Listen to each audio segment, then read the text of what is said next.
ये बेकार भाग है। तो कहा इसको अच्छा बनाने के लिए क्या करना पड़ेगा? तो कोई प्यासे को जब पानी पिला रहे हैं तो दोनों हाथों से उस जल के पात्र को दीजिए। यहाँ तक हमारे पूर्वजों में, हमारे पुरखों में ऐसा नियम चलता था। पूर्वजों में अगर कोई पानी पीता था, ऐसे मुख लगाकर पानी पीते थे, तो लोटे से पानी देने वाला दोनों हाथों से पानी डालता था और पीने वाला एक हाथ से पीता था। क्यों?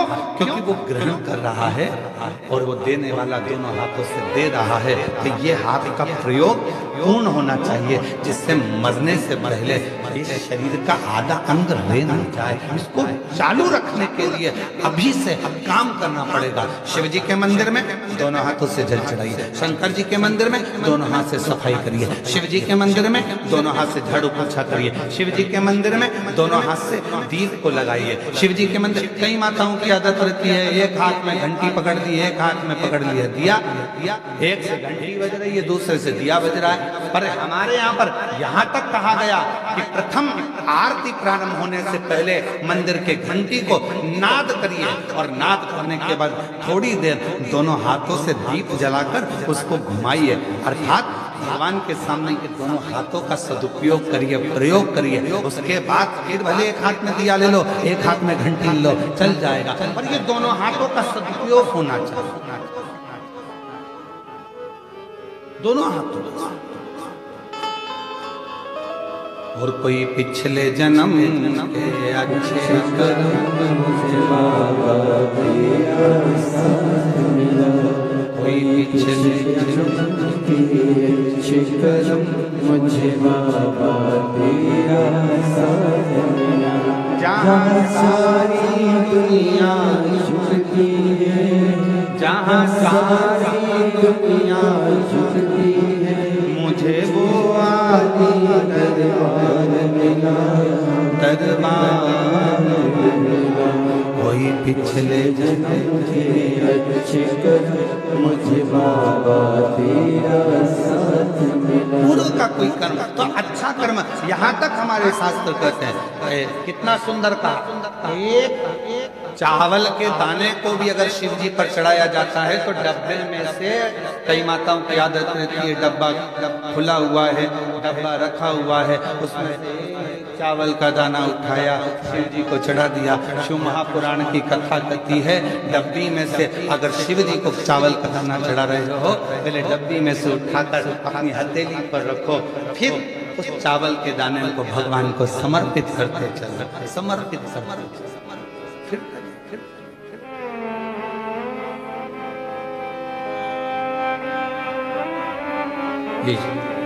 शरीर आधा नाद, आधा बहुत सावधानी रखना पड़ती है महाराज। एक कथा आप लोगों ने श्रवण करी होगी।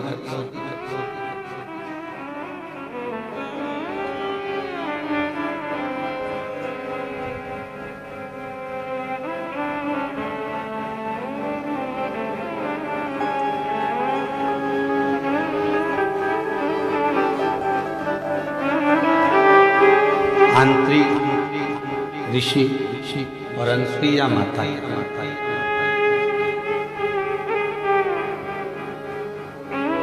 सबने सुनी है कथा।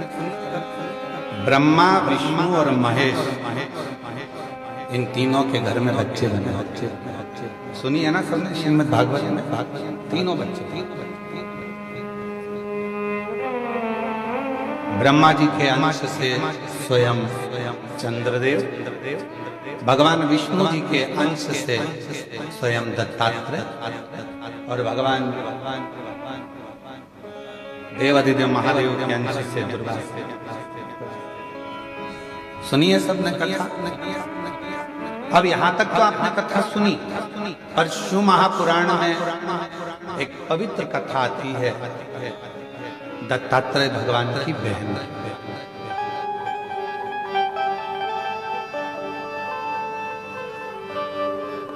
चंद्रदेव की बहन, दुर्वासा जी की बहन। एक पवित्र कथा, और ये कथा यदि आपको पढ़ना है, ये कथा गुरु जी कहाँ से बोल रहे हो तो ऋग्वेद में से बोल रहे हैं। ये ऋग्वेद की कथा, और इस कथा का अगर आप स्मरण करेंगे ऋग्वेद में, अगर इसको पढ़ेंगे तो ये कथा आपको मिलेगी और बड़ी सुंदर कथा है, बड़ी ऋग्वेद का ये पवित्र चरित्र। आंत्री और अनसुईया मैया के तप साधना से, इनके तप करने से, इनकी साधना करने से इन्होंने भगवान ब्रह्मा विष्णु महेश तीनों की साधना करी थी और तीनों को पुत्र के रूप में प्राप्त किया। कथा थी एक बड़ी सुंदर की, एक बार देव ऋषि नारद जी माता लक्ष्मी जी के यहाँ पहुंच गए थे और माँ लक्ष्मी जी के यहाँ जाकर देव ऋषि नारद जी ने कहा, माँ बहुत भूख लगी है, कुछ भोजन मिलेगा क्या? माता लक्ष्मी जी अंदर गई, मोतीचूर का लड्डू लेकर आई और मोतीचूर का लड्डू लाकर माता लक्ष्मी जी ने तुरंत नारद जी को दिया। नारद जी ने खाया, खाते से नारद जी बोले, मैया लड्डू में मजा नहीं है, अब तो लक्ष्मी जी के कांटे से खानी। लक्ष्मी जी ने कहा खा गया चार और बाद में कह रहा है कि आनंद नहीं है।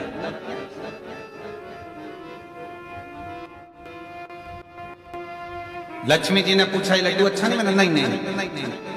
तो फिर तेरा क्या पेट भरा, कहीं से खा के आया है तू? क्या व्यक्ति का जब पेट भरा होता है तो उसको अच्छा नहीं लगता, तू कहीं से खा के आया?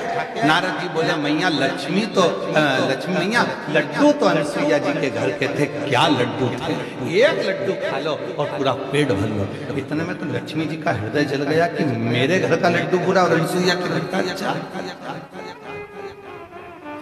हम हमेशा अपनी व्यासपीठ से कहे हैं कि पतियों से निवेदन है, तुम्हारी पत्नी जैसा भोजन बनाए पेट भर कर खाओ, खूब तारीफ करो, भले रोटी कितनी भी जल जाए पर तारीफ अच्छी। मिर्ची ज्यादा हो गई कोई बात नहीं, बोल दो तू जैसा बोलती है वैसी सब्जी बनी। वो खुद खाएगी जब मालूम पड़ेगा कि मिर्ची तीखी हो गई। बोल बाबा के रोटी आई, भले वो रोटी कैसी भी हो, पर आज तो तूने पूरा भारत का गौरव बढ़ा दिया, पूरे भारत। क्या जोरदार लेखा, बहुत जोर।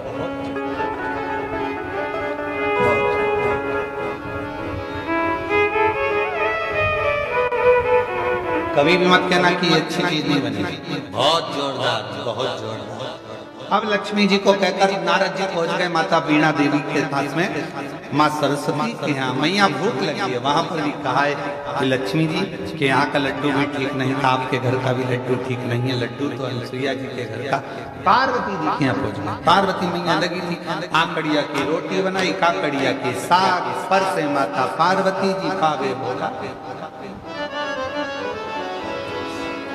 अब माता ने भोजन और नारद जी से कहा कि ये भोजन ग्रहण कर।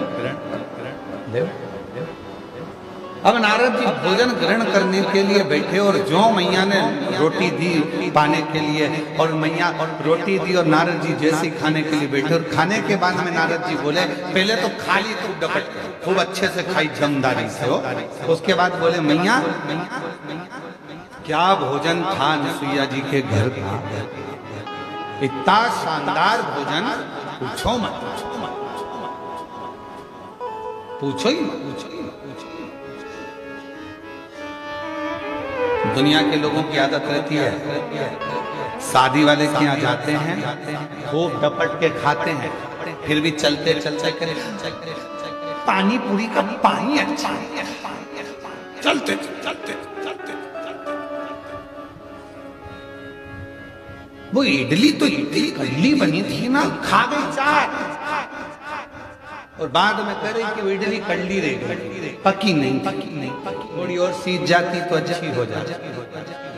क्योरी बिंदड़ी सही है कि गलत है? और वो बिंदड़ी भी हाँ कर रही, हाँ मम्मी बिल्कुल सही, खा।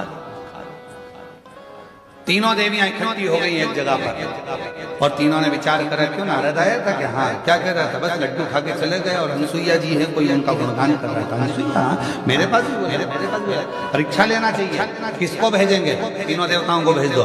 ब्रह्मा विष्णु महेश के पीछे पड़ गई तीनों देवियां, जाओ जरा परीक्षा लेकर आओ। अनसुईया जी के दरवाजे पर जाना नहीं चाहते थे क्योंकि वो पतिव्रता धर्म का पालन करने वाली थी। वो पति को परमेश्वर के रूप में पूजती थी। हम कैसे उसके यहाँ चले जाए, कैसे परीक्षा बहुत कठिन, जैसे लिंग पुराण में शब्द आता है, वेद व्यास जी वर्णन करते हैं लिंग पुराण के अंतर्गत कि शंकर जी के मंदिर में जो प्रतिदिन जाकर दर्शन करता है उसकी जिंदगी